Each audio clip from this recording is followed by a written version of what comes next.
Hello, lovely people. How are you today? I hope you're well. You are joining me at the end of month 42. You know, I know I say it every month and I say it every month, but wow, time really does fly, doesn't it? I think my head is still slightly in the summer. Yeah, it does feel like it's flown really quickly. I'm just picking something up to show you. And yeah, I'm struggling to get my head around the idea that it's the end of October. Just checking, it's October, isn't it? Not November already. And we are fast heading into winter, which means we're fast heading into another year. Crazy. I saw Richard and Paul yesterday. We social bubbled. Oh my goodness, thank goodness for social bubbles. And last year they bought me a really beautiful calendar, and I was literally looking at it maybe a couple of days ago, so the day or so before I saw them, and I was thinking, it's so beautiful. I really want to keep it. I wonder if it's worth crossing out the names of the days and writing in, because obviously the weeks, it all changes, doesn't it? I was thinking, yeah, I really want to use this calendar again. It's gorgeous. But when they turned up, they gave me another one for next year. Look at that, 2021. How has it happened? I honestly don't know. This is so beautiful. It comes from, where did they get it? It's come from Vital Seeds. These are so beautiful. You know, actually, if you're wondering about Christmas gifts for people, I think this would be lovely, because it opens out, and obviously the whole thing can go in the compost bin afterwards. But there's a lovely kind of large, for each month, let me show you, there's a sort of large lithograph of a vegetable or vegetables. We've got some radish and asparagus. And what's lovely on it, let me show you, then obviously you've got all your days there to fill in with your jobs to do. But it's lovely because it gives you a list of the things that you can be sowing in that month, things you can be harvesting, and just some sort of hints and tips.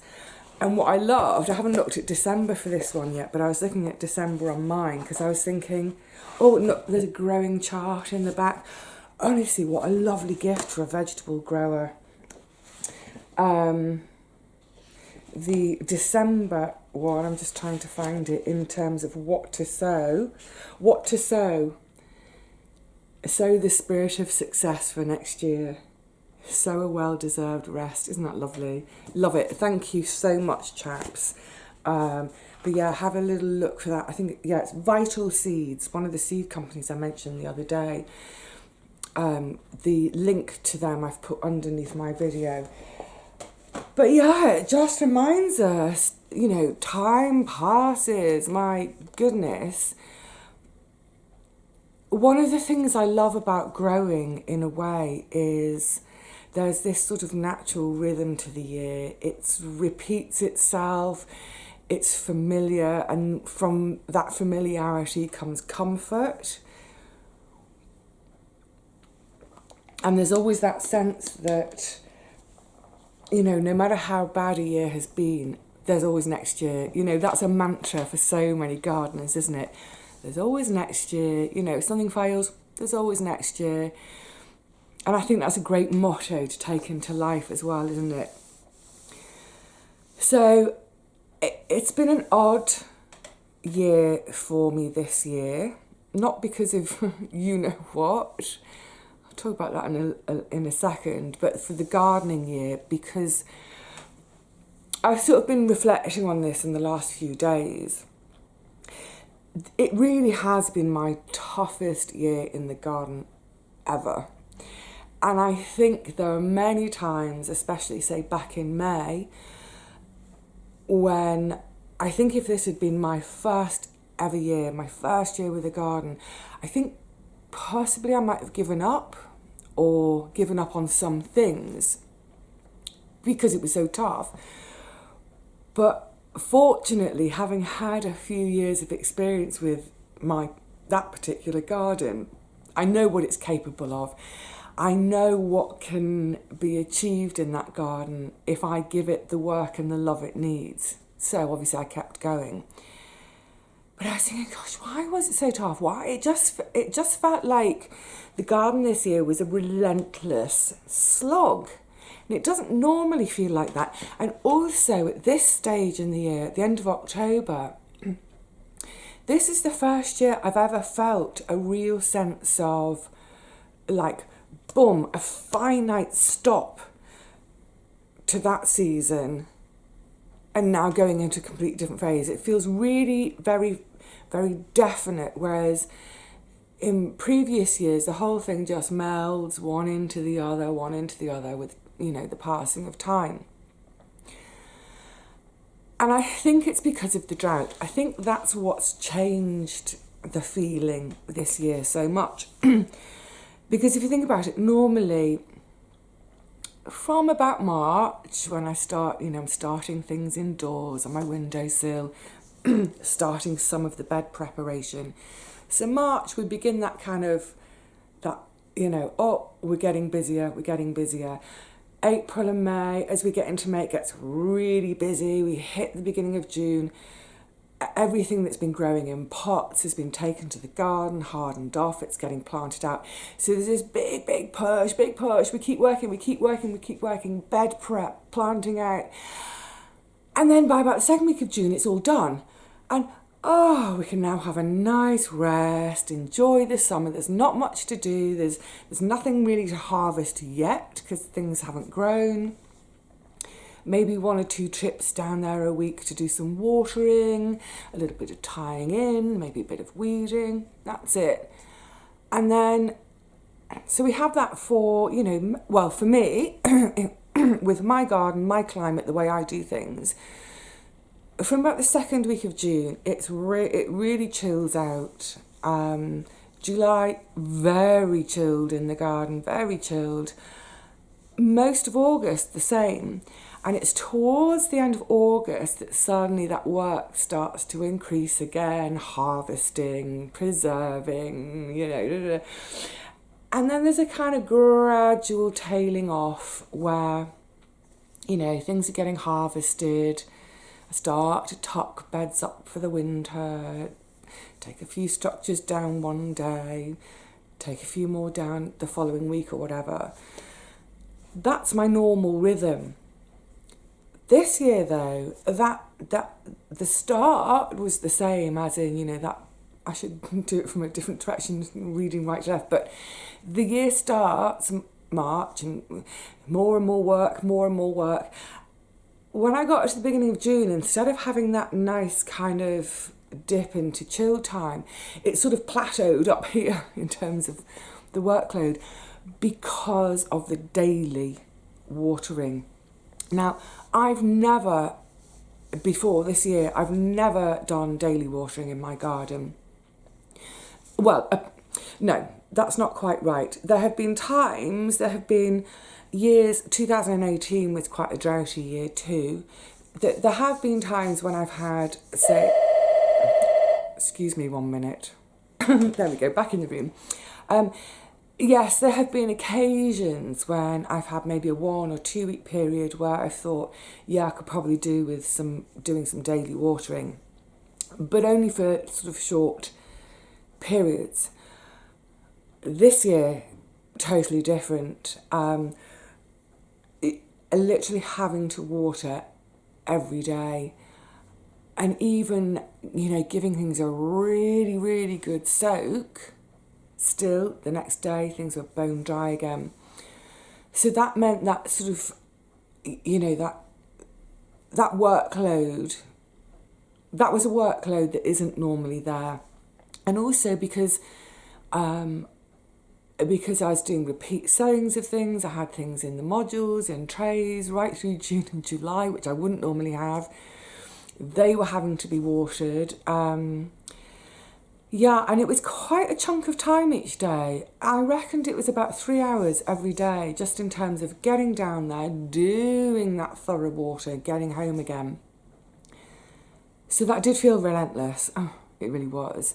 And then I think coming towards the end of the season now, and I wouldn't normally talk in terms of end of season, but it definitely feels like an end. This is what I'm saying about it feels like a finite end this year. And I think that's because I really had it in my mind from probably about the end of September that where beds would be fallow over the winter, I really, really wanted to get them all mulched, composted, tucked up, covered, and done by the end of October this year. I wanted it done because I need a break from the garden, frankly. Although that sounds odd, doesn't it? Because I really like to be there. I need a break from it because I need to get on with other things. So that was in my mind. I really wanted to get to the stage of saying, I just don't have to go to the... If there's a whole week when I don't go to the garden, nothing will suffer for it. But also I was really highly aware, having been quite late doing things last year and then looking at the state of the beds this spring, I did not want that to happen again. So I've been like, on it. And I think because of that, I think that's what's made it feel more like a sort of a jarring halt to the season.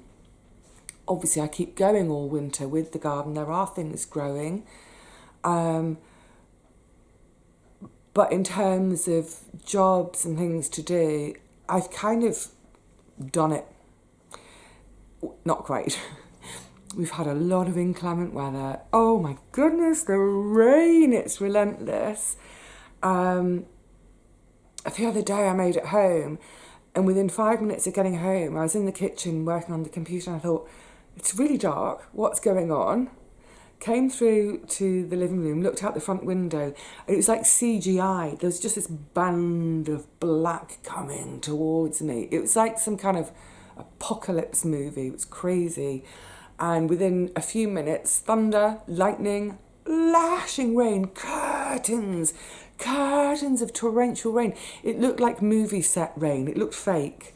And then hailstones. Bonkers. Anyway, because of that, I still have one harvest to do and 2 beds to cover. But otherwise, yay, done it. I'm done. I'm done with the garden this year. Sort of. I'll keep going, obviously, for harvesting and little odd jobs. But yeah, this year, excuse me, this is the first time where I'm at this stage in the year, sort of reflecting back on the year and thinking, that was blimmin' hard work. It was hard work and it was a big commitment, a really big commitment. But this is the great thing. I was just saying, apart from the beans, never mind the beans. It's been a great year. It's been a fantastic year in the garden. I've had beautiful, wonderful harvests. I'm so grateful that I've had that garden this year, especially during the times when we had, the tight lockdown, which I think we're heading that way again. But thank goodness to have a garden to go to and to be outside. I'm definitely not made for being indoors.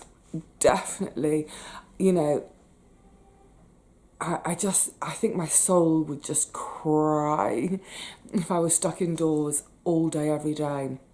So yeah, thank goodness I had an outdoor space to go to and to do something really productive and with a great end result. Thank goodness I had that space to go to in terms of seeing other human beings. It's all very well phoning our friends and even having our video call chats, etc., etc. There's nothing quite like seeing a person in the flesh, as it were, even at distance. So yeah, it's definitely my toughest year in the garden ever. But I think I'm going to look back on this year and think in some ways this has been my best year ever, because if I can get such wonderful harvest, such lovely, lovely food, and, my mental health is intact despite everything that's been going on, I think that's a huge success.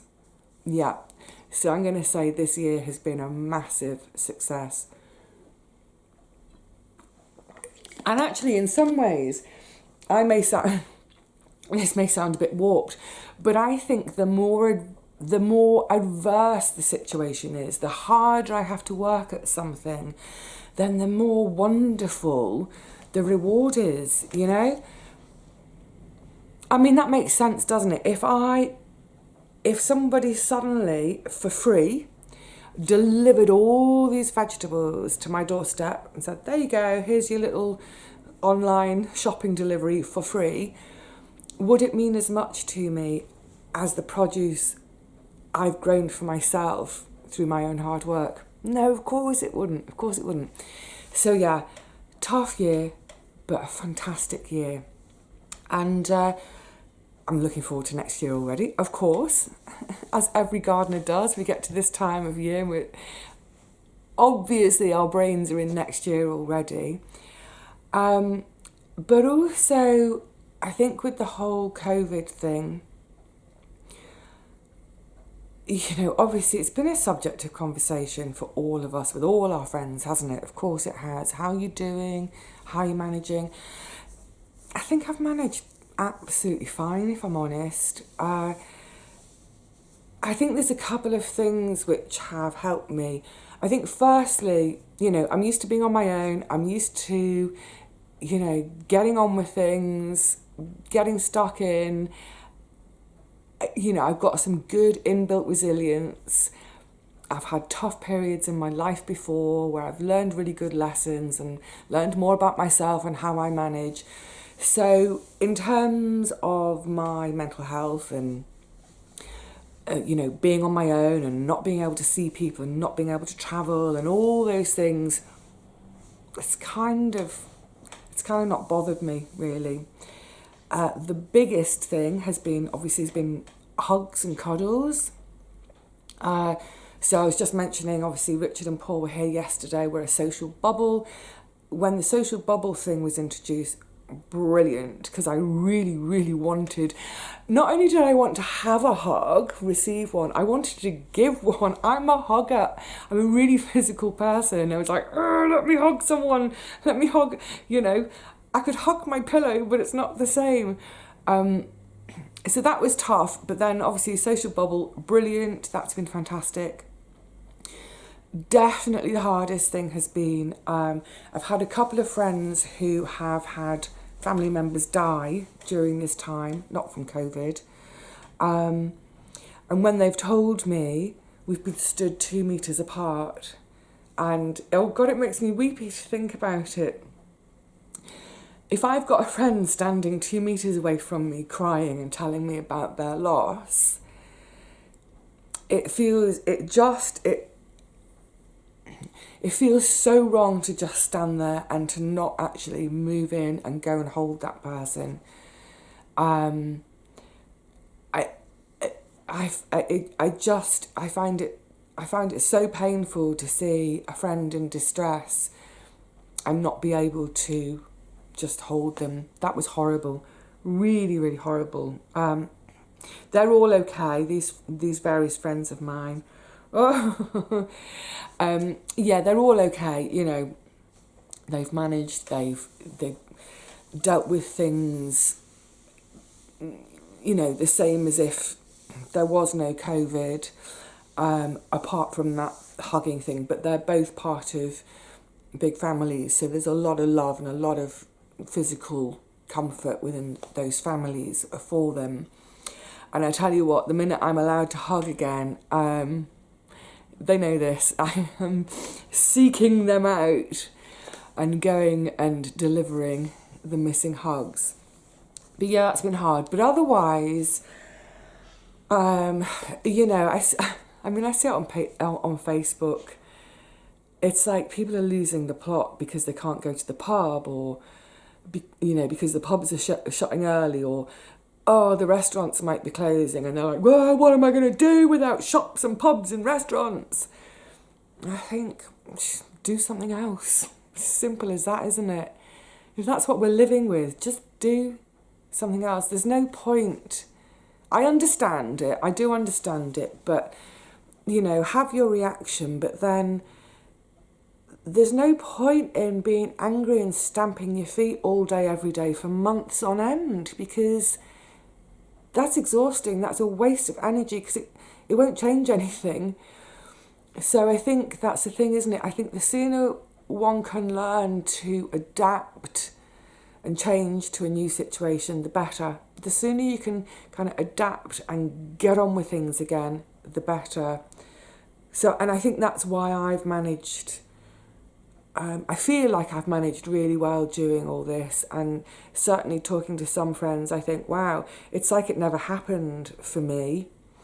So yeah, I'm grateful that that's how I feel at the moment, and I think, you know, I'm lucky that my life circumstances or whatever mean that when this horrid thing has happened to us all, it hasn't been too big of a deal for me. But I do appreciate that, you know, that I'm probably one of the few rather than the many, and I'm sure, and I hope, you know, I think about you guys as well and hope you're managing okay, and I know that some of you will have found it really, really hard to, for instance, not see your family, to not be able to see your kids, that sort of thing. So I do appreciate that. It isn't going to last forever. We don't know how long it's going to last, but it's not going to last forever. Of course it's not. But anyway, with this whole... I'm not going to go on one too much today, because kind of one of the points I was making is I am so tired this year. This is the tiredest I've ever been at the end of a season, ever. It's quite possible because as these years have moved on with me being self-reliant, I've put more and more things into my life. I'm trying to do more. I am doing more. I'm doing a lot. So, but combining that with this tough garden year, I'm absolutely... I was going to say I'm on my last legs, but I think my last legs have just buckled. Yeah, I mean, I was trying to think, when was the last time I felt this tired? I think it was when I was doing my finals, when I was doing my nursing degree, you know. I was doing my full-time hours on the ward. When I wasn't on the ward, I was finishing essays, I was finishing my dissertation, God, it took forever. I was cramming for my exams. It was daft, really. I remember, I think it was the anatomy and physiology exam, it was a 3-hour exam. And I was really, really good. I was really hot on anatomy and physiology. I loved learning that. I loved learning everything right down to a cellular level. But even though that was one area I was really, really good in, and pharmacology, I was really good on my pharmacology. Even so, I just didn't trust myself, I didn't believe in myself, so I crammed like mad.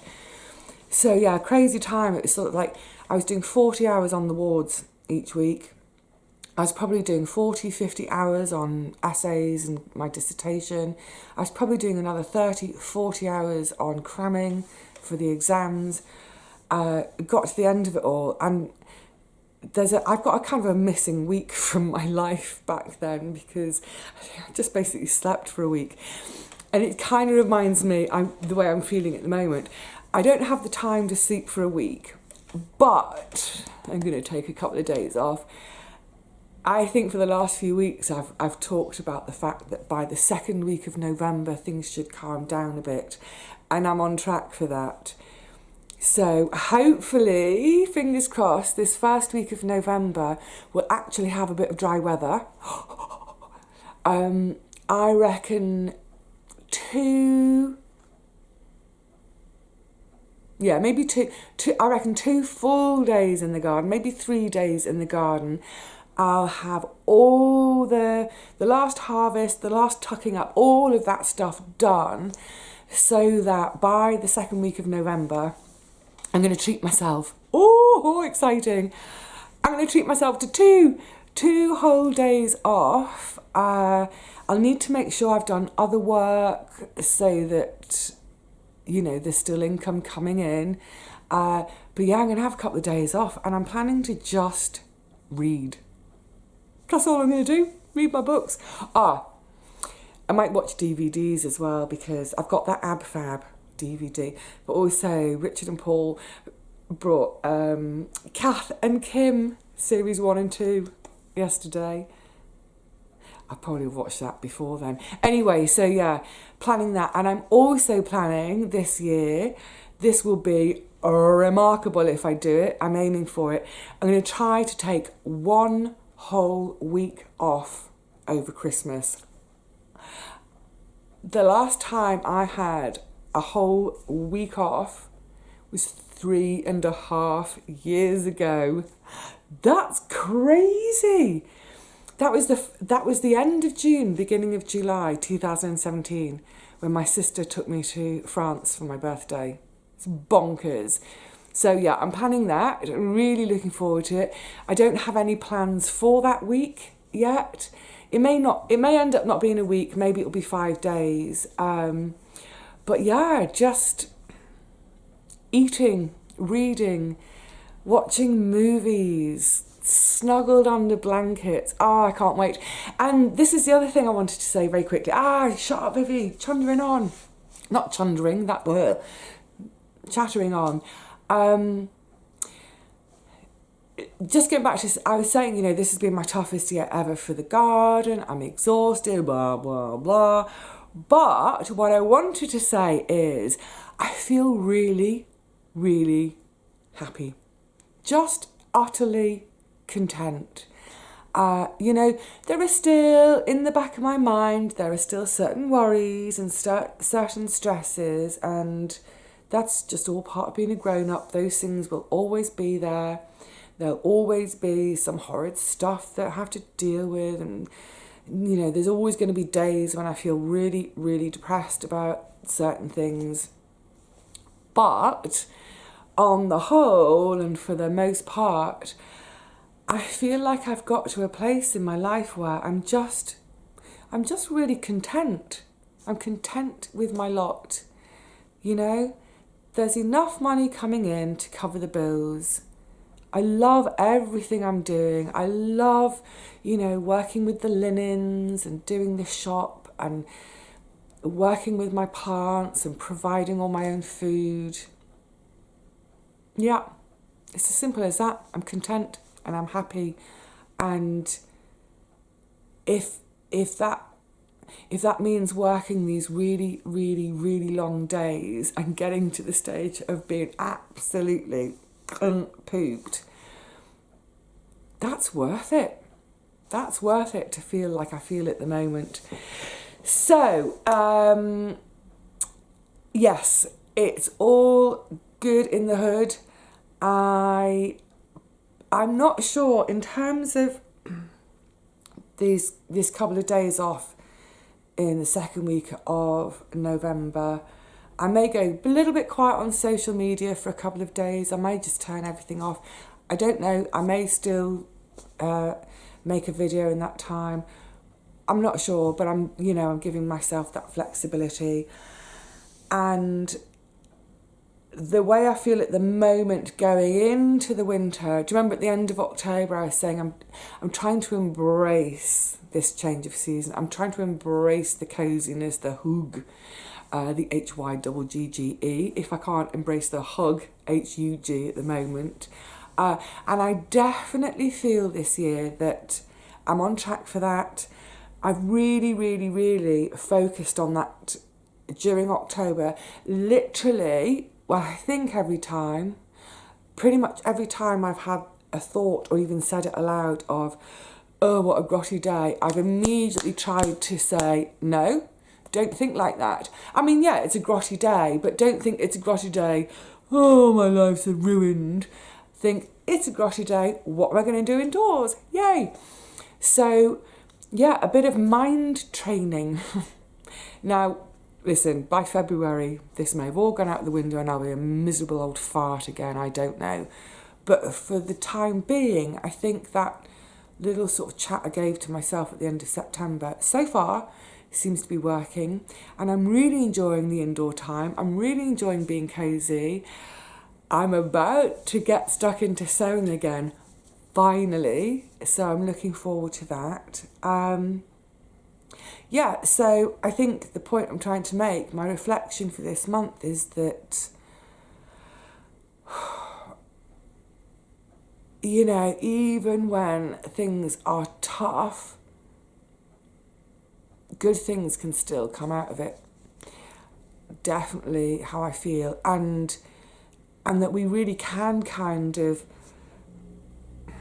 with effort, we can override that mechanism that's trying to make us miserable, you know, our own mind. If we catch ourselves doing it, stop ourselves. So yeah, I don't know what else to say other than it's trying to articulate it. Yeah, I feel content. I'm content at the moment, and you know, I don't know what more I could possibly want in the world than to feel content, and look forward to having a couple of days off to just get rid of some of the tiredness. That's it. I think that's the thing, is once this real kind of like mind-numbing, bone-crunching tiredness is lifted, I'm going to feel like Superwoman going into winter, aren't I? No, definitely not. I've just properly cursed myself, haven't I? Anyway, so yeah, I'm going to leave it there today. I've got things to do. It's going to be an indoor day. I don't know if you can tell from the light, but it is another wet day. But as always, there's plenty of fun stuff to get on with in here. I don't know if you can't quite see over my shoulder. I've got a ton more fabric and some of the vintage linens that are bust pieces to start getting creative with, playing with. So yeah, never a dull moment. Well, lots of dull moments, but make the most of them anyway. All right, my lovelies. So cheerio to you all.